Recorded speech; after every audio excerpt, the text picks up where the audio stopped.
আসলুল মিলাদকে অস্বীকার করা কুফর। যে মিলাদুন্নবী অস্বীকার করবে খোদার কসম সে কাফের হয়ে যাবে। অনেকে দ্বন্দ্ব করে মিলাদ শরীফ পড়ার কাইফিয়ত কি হবে। শুধু মিলাদ শরীফ পড়ার ক্ষেত্রে কাইফিয়ত খোঁজো, তফসির মাহফিলের কাইফিয়ত কি হবে, ইসালে সওয়াব মাহফিলের কাইফিয়ত কি হবে, সিরাতুন নবীর ব্যানারে যে মাহফিল হয় এই কাইফিয়তই কি সাহাবায়ে কেরাম মাহফিল করছেন? তো সকল ক্ষেত্রে মূল ঠিক আছে, কাইফিয়ত নতুন হওয়ার কারণে সেটা যদি বেদাত না হয়, তো রসুল্লাহর মিলাদ মাহফিল মূল বা আসলটা তো কোরআন সুন্নাহ দিয়ে প্রমাণিত, সাহাবায়ের আমল দিয়ে প্রমাণিত। কাইফিয়তের কারণে শুধু মিলাদ মাহফিলকে বেদাত বলা মুনাফিক ও মূর্খ লোকের কাজ। আন্দাজি বেদাত ফতুয়া দিলে তো সনদ কেটে যাবে। বেদাতির কাছ থেকে মুরিদ হইলে ওই সিলসিলাটিকে, বেদাতির কাছ থেকে হাদিসের সনদ নিলে ওই সনদ চলে। শাহ ওলিউল্লাহ মুহাদ্দিস দেহলভী তিনি 12 রবিউল আউয়াল মৌলিদুন নবী মা আমেনার ঘরে মক্কায় মিলাদ শরীফ পড়ছেন, কিয়ামও করছেন। ছিল শাহ আব্দুল হক মুহাদ্দিস দেহলভী, শাহ ওলিউল্লাহরও বহু আগে। আল্লাহ তোমার জাত পাকের ওসিলায় আমার একটা আমল খুবই শানদার। সেটা কি? যখনই আমি মিলাদ শরীফ পড়েছি তোমার হাবিবের মহব্বতে দাঁড়িয়ে সালাম পড়েছি। পড়ুন পড়ুন, অনেক পড়ুন। উন্মুক্ত হৃদয়ে কোরআন হাদিস সালফে সালিহিনের লিখিত কিতাবগুলো পড়ুন।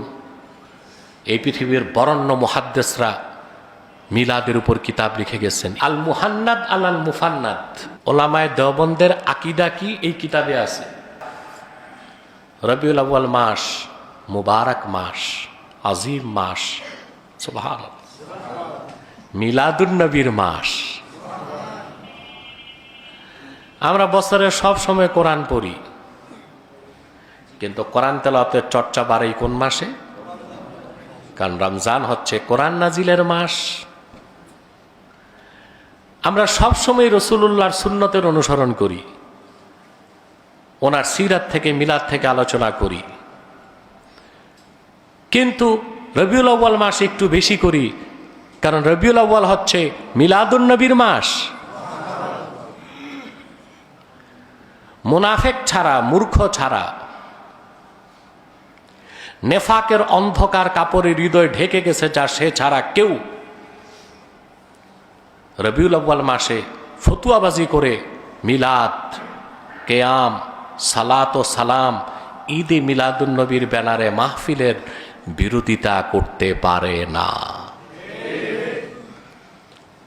আগে এই দেশের সরল মুসলমানকে ধোঁকা দিত কিছু মৌলবী, বিশেষ করে লামাযহাবীরা। এখন তাদের মুখে বুলি নাই। আরব আমিরাত রবিউল আউয়াল মাসে 12 রবিউল আউয়ালের স্মরণে, মিলাদুন নবী স্মরণে 3 দিনের রাষ্ট্রীয় ছুটি ঘোষণা করেছে। ধন্যবাদ জানাই বর্তমান সরকারকে, তারাও প্রত্যেকটি শিক্ষা প্রতিষ্ঠানে মিলাদ মাহফিল করাকে বাধ্যতামূলক করেছে। আলহামদুলিল্লাহ, রহমত আসবে দেশে, ঠিক কিনা? আরে ভাই, রাসূলুল্লাহ সাল্লাল্লাহু আলাইহি সাল্লামের মিলাদ যেখানে পড়া হয়, আমরা তো অন্ধ, আমাদের বাসার আছে, বসিরাত নাই। কপালের 2 চোখ সচল আমাদের, কিন্তু অন্তর্চক্ষু অন্ধ। আমরা দেখি না যে কি পরিমাণ রহমত আসে। সুবহানাল্লাহ। ফিউজুল হারামাইন কিতাবে শাহ ওলিউল্লাহ মুহাদ্দিস দেহলভী রাহমাতুল্লাহি আলাইহি, নাম শুনছেন? ওনার বড় পরিচয়, ওনাকে বলা হয় মারকাজুল আসানিদ। বাংলাদেশে বাতিল তরিকা ছাড়া যত হক তরিকা আছে, ঘরানা আছে, বুঝলেন? জনপুর, ফুরফুরা, দেওবান, কওমি, যত হক ঘরানা আছে, সকলের হাদিসের সনদ, তরিকতের সনদ শাহ ওলিউল্লাহ পর্যন্ত পৌঁছেছে। সুবহানাল্লাহ। শাহ ওলিউল্লাহ মুহাদ্দিস দেহলভীর খলিফা ছিলেন শাহ আব্দুল আজিজ মুহাদ্দিস দেহলভী, ওনার খলিফা ছিলেন সৈয়দ আহমদ বেরেলি, ওনার খলিফা শাহ কারামত আলী জৌনপুরি রাহমাতুল্লাহ, যার হাতে 2 কোটি লোক মুসলমান হয়েছে। বাংলাদেশের আধ্যাত্মিক স্থপতি তাকে বলা হয়। ওনার থেকে জৌনপুর সৈয়দ আহমদ বেরেলিয়ার আরেক খলিফা নূর মোহাম্মদ ঝানজানভি, তার থেকে দেওবান। সৈয়দ আহমদ বেরেলিয়ার আরেক খলিফা নূর মোহাম্মদ নিজামপুরি, তার থেকে সুফি ফতে আলী ওয়েসি, তার থেকে ফুরফুরা। কথা বলেন তো বাংলাদেশে যারা সকল হক ঘরানা, হক সিলসিলা, যাদের মধ্যে মাসলাকগত দ্বন্দ্ব আছে, মাশরাবগত দ্বন্দ্ব আছে না? কিন্তু তাদের সবার সনদ যে ঠেকেছে শাহ ওলিউল্লাহতে। এই জন্য তাকে বলা হয় মারকাজুল আসানিদ। তিনি ফুয়ুজুল হারামাইন কিতাবে নিজে লিখেছেন যে আমি 12 রবিউল আউয়াল মৌলিদুন নবী মক্কা মুকাররমায় হযরত আমেনার ঘরে বসে মিলাদ পড়তেছি লোকজনকে নিয়ে। হালাতে মুকাশাফায় দেখি অজস্র তারকা ঝরতেছে। আমি জিজ্ঞেস করলাম কারণ কি? জবাব পেলাম কাশফের মাধ্যমে, রাসূলুল্লাহ সাল্লাল্লাহু আলাইহি সাল্লামের মিলাদ পড়ার বরকতে অগণিত ফেরেশতা রহমতের নামতেছে। তিনি বলেন আমি আর বসে থাকতে পারলাম না, দাঁড়িয়ে আল্লাহর হাবিবের কদমে সালাম পাঠানো শুরু করলাম।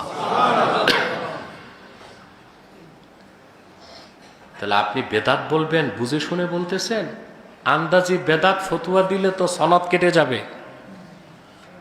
সনদ বেদাতির কাছ থেকে মুরিদ হইলে ওই সিলসিলাটিকে, কথা বলে, বেদাতির কাছ থেকে হাদিসের সনদ নিলে ওই সনদ চলে? তো শাহ ওলিউল্লাহ মুহাদ্দিস দেহলভী তিনি 12 রবিউল আউয়াল মৌলিদুন নবী মা আমেনার ঘরে মক্কায় মিলাদ শরীফ পড়ছেন, কিয়ামও করছেন। আরে ভাই ঝগড়া কেন? কেউ বলবে আমরা সিরাতুন নবী ব্যানারে মাহফিল করি, কেউ বলবে আমরা মিলাদুন নবীর ব্যানারে মাহফিল করি। একদল আরেক দলকে অকথ্য গালিগালাজ করে। আহা মূর্খের দল, দ্বন্দ্বের তো কিছু নাই। সিরাত যার, মিলাদ তার। সিরাত পড়বা ভালো কথা, সিরাতের শুরুই তো মিলাদ দিয়ে। কথা বলে রাসূলুল্লাহ সিরাতের শুরু কি দিয়ে? মিলাদ দিয়ে।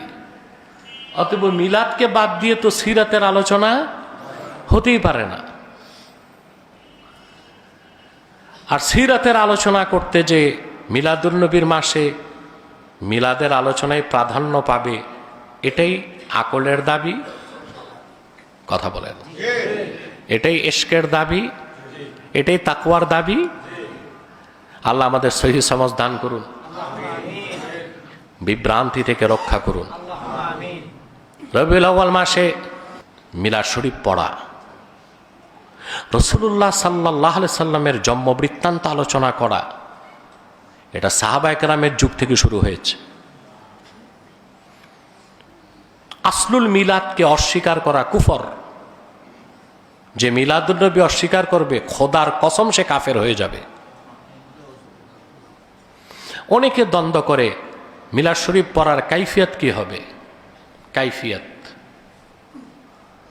শুধু মিলাদ শরীফ পড়ার ক্ষেত্রে কাইফিয়ত খোঁজো, তাফসীর মাহফিলের কাইফিয়ত কি হবে? ইসালে সওয়াব মাহফিলের কাইফিয়ত কি হবে? সিরাতুন নবীর ব্যানারে যে মাহফিল হয়, এই কাইফিয়তই কি সাহাবায়ে কেরাম মাহফিল করছেন? তো সকল ক্ষেত্রে মূল ঠিক আছে, কাইফিয়ত নতুন হওয়ার কারণে সেটা যদি বেদাত না হয়, তো রাসূলুল্লাহর মিলাদ মাহফিল মূল বা আসলটা তো কোরআন সুন্নাহ দিয়ে প্রমাণিত, সাহাবায়ের আমল দিয়ে প্রমাণিত। কাইফিয়তের কারণে শুধু মিলাদ মাহফিলকে বেদাত বলা মুনাফিক ও মূর্খ লোকের কাজ। ইমাম সাখাবী রাহমাতুল্লাহ স্পষ্ট বলেছেন, আল বিদআতু ফিল মাকাসিদ লা ফিল ওয়াসাইল। বিদাত দেখতে হয় মূল মাকসাদে, মূলে বা আসলে বেদাত থাকলে সেটা বেদাত। কিন্তু আসল ঠিক, তার ওয়াসাইলগুলো যদি পরবর্তীতে হয়, সেখানে বেদাত খোঁজার কোনো প্রয়োজন। এই যে আমি আপনাদেরকে, আমাদের কাজ কি ছিল? জুমার খুতবা, জুমার নামাজ, এই যে বয়ান করতেছি, গুনার কাজ হচ্ছে? এটা বেদাত কোনো পাগলে বলবে? এটা তো বেদাত। কথা বলেন। খুতবার মূল বক্তব্যটা আমি শোনাচ্ছি তর্জমা করে, এটাও বেদাত। কিন্তু বেদাত বলে এটা বাদ দিলে কোন মৌলবীর ইমামতি মৌলবীগিরি টিকবে? এটা বিদাত, তবে বিদাতে হাসানা। এটার আসলটা কোরআন সুন্নাহ দিয়ে প্রমাণিত, কাইফিয়াতটা নতুন। কথা বুঝতে নাই? রাসূলুল্লাহ সাল্লাল্লাহু আলাইহি ওয়াসাল্লামের মিলাদ পড়া বাএসে রাহমাত, শুধু সোয়াব আর সোয়াব। মিলাদ তো অনেক ঊর্ধ্বের জিনিস। আল মুহান্নাদ আল মুফান্নাদ, ওলামায়ে দেওবন্দের আকীদা কি এই কিতাবে আছে। আল মুহান্নাদ আল মুফান্নাদ, এই কিতাবের মধ্যে লেখক লিখেছেন, আরে মিলাদুন নবীর মাহফিল আলোচনা তো অনেক ঊর্ধ্বে। আল্লাহর হাবিব সরওয়ারে কায়নাত নূরে মুজাসসাম মুহাম্মদ সাল্লাল্লাহু আলাইহি ওয়াসাল্লাম ১৫০০ বছর আগে যে গাধার উপর সওয়ার হয়েছেন, ওই গাধার পায়ের ধুলার আলোচনা করাও মুস্তাহাব। কারণ সে গাধার কথাটা হাদিসে আসছে, আর হাদিস পড়াও মুস্তাহাব, শোনাও মুস্তাহাব।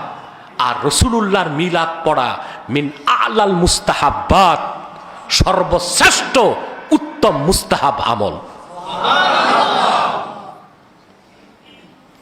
বড় আফসোস,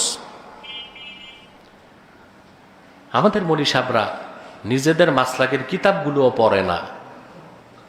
ওস্তাদ কি বলছে ওটা মাথায় ইনস্টল করছে, এর বাইরে আর পড়ুন, পড়ুন, অনেক পড়ুন। উন্মুক্ত হৃদয়ে কোরআন হাদিস সালফে সালিহিনের লিখিত কিতাবগুলো পড়ুন। এই পৃথিবীর বরেণ্য মুহাদ্দিসরা মিলাদের উপর কিতাব লিখে গেছেন। ইবনু কাসির লিখে গেছেন, মোল্লা আলী কারি লিখে গেছেন, জালালউদ্দিন সিয়ুতি হুসনুল মাকসাদ ফি আমালিল মাউলিদ মিলাদের উপর একটা রেসালা লিখে গেছেন। সুবহানাল্লাহ। এরও আগে প্রখ্যাত মুজতাহিদ যারা, তারা রাসূলুল্লাহর মিলাদের উপর কিতাব লিখে গিয়েছেন। আপনার আমলের জোর কি? শরীর ইনভেস্টিগেশন করলে দেখা যাবে 88% রক্ত হারাম, কাপড়টা পরছেন তাও সুদের টাকা, টুপিটা ঘুষের টাকা, চশমাটা চাঁদাবাজির টাকা। আপনি আমলের জোরে ভেস্তে চলে যাবেন। আর এই পৃথিবীতে যারা আধ্যাত্মিকতার চূড়ান্ত স্তরে পৌঁছে গিয়েছিলেন, তারা নাজাতের জন্য রাসূলুল্লাহর মিলাদ পড়ার আমলটাকে ওসিলা বানিয়েছেন।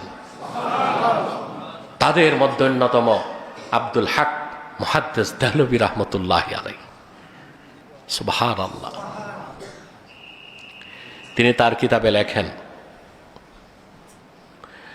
মুনাজাত বা দরগাহে কাজিউল হাজাত, এই অংশে তিনি আল্লাহর কাছে বলেন, আল্লাহ, আবার জীবনে যত আমল করছি কবুল হয় কিনা জানি না, नाजात पाबो कि ना जानी ना,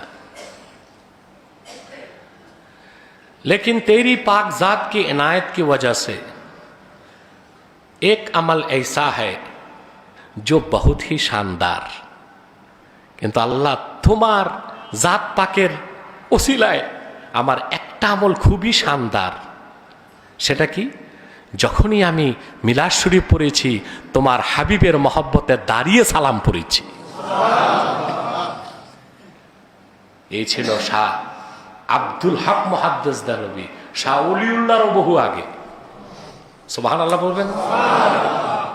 শাহ আব্দুল হক মুহাদ্দিস দেহলভী রাহমাতুল্লাহ, এই বক্তব্য তার রয়েছে। অতএব মিলাদ মাহফিলকে অস্বীকার করা বেঈমানের কাজ, অমনোযোগী থাকা গাফেলের কাজ, ঠিক না?